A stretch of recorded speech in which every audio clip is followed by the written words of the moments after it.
Sheep! Sheep!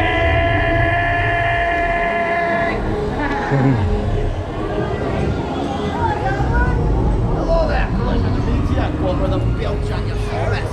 Drink Athena. Pleasure to meet you both. Fine names those are. Welcome to Burke. What island are you up from? I'm from Middleburg. Oh, that up there's Danielle. Named her after one of my fellow Vikings, Dead-Eye Danielle. I took one look at the blank, vacant stare in her eye and, well, there seemed to be a family resemblance. Now, What is this your bad luck? they're a pain in the behind, so they are. they're considered bad omens because they're the cockroaches of the dragon world. For every one that you see, there's a dozen that you lose. Not to mention, they reproduce like rabbits. Uh-oh. Most dragons, they breed once a year.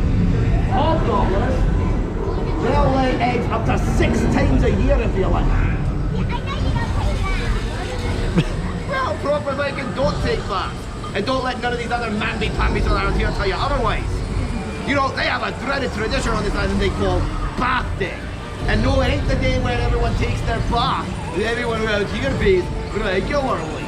No, Bath Day is the day where everyone else decides I smell terrible enough to arm themselves with buckets of soap and water and chase me to the far ends of Burke trying to hose me down.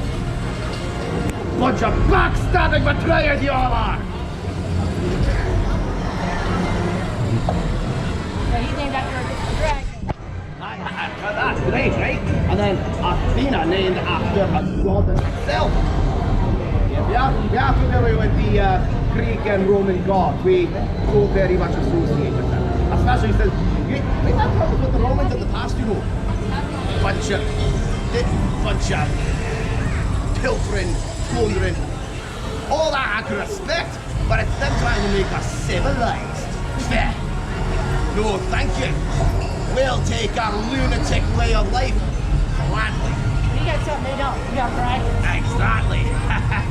Well, they haven't come here in quite some time, ever since we got our dragons on our side. That's the great thing about dragons. For all the headaches that come with them, they're a fantastic equalizer. You travel to point A to point B faster. What? You travel to point A to point B faster. Oh, certainly. You see that hut right up there at the top of the mountain? Yeah. That's Cody. Cody is our medicine woman, our wife woman. It used to be a 3-day hike up to her hut. That we used to use that as population control. If you didn't have it in you to make it up to the top of the mountain, if you were sick, you didn't deserve to come back. Nowadays, though, with dragons, it's a 3-minute flight. How big are you? Well, they're quite big. Great for hearing things. Hey, I've noticed that all of you foreigner Vikings look like you're walking around with wee toothpicks. You got wee tiny feet. Most of our feet are as big as our heads. Bunch of scrawny things you are. He may be scrawny, but he eats. Well, that's important. You gotta get a good, healthy diet in you. Lots of meat, lots of root vegetables.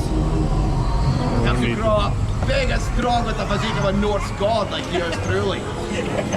Yeah, we need to keep going. Now, do you all have any dragons of your own yet? Nope. Not yet. A toy can't compare with the real thing. Now, let's see. For you strike me as someone who likes a challenge, am I right? You may be interested in a multi-headed dragon, such as a hideous Zippelman.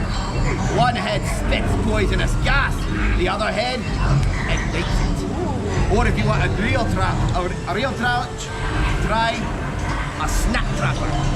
4 heads for the price of 1 dragon. Oh, wow. Known as the Venus flytraps of the dragon world. Their heads resemble plants, and when they open their mouths, they sit motionlessly, allowing their prey to be drawn into them. Because their secret weapon, their saliva, smells exactly like chocolate. Many a curious Viking has met their end in the jaws of a snap trapper, lured in by the scent of sweet treats. Now, if you're going to train a multi-headed dragon, you need to make sure that you don't give any head preferential treatment. Give them the same treatment. Exactly. You have to give each head its own name. Yeah, if you feed one head, you have to feed the others. Play with one, play with the others, otherwise they'll get jealous. As for you strike me as the creative sort.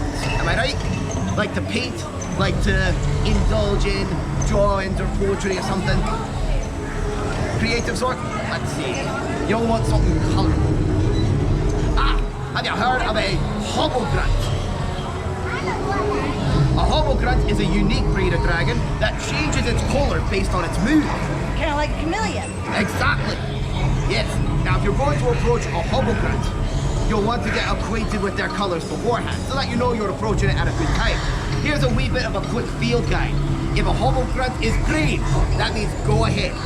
If a hobblegrunt is yellow, he's feeling mellow. If a hobblegrunt is red, run the other direction. Throw your brother in the way. Or if you want something that's a wee bit more interesting, perhaps a change wing is more up your speed. Change wings are the octopi of the dragon world. They can change not only the color of their scales, but the texture. Hide and seek champions of birth, they are. There could be a hobblegrunt within 10 feet of you, and you'd never know. Now, if you're going to train a change wing, appeal to their natural sense of curiosity. Show them something they ain't seen before, and they'll come right out to hide it. They love things that challenge their intellect.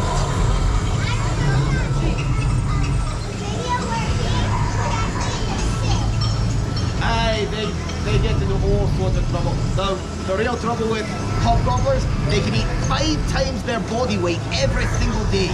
Woo! Not like your crew, really. Yeah. Once a group of them get together, ain't nothing stops them from eating.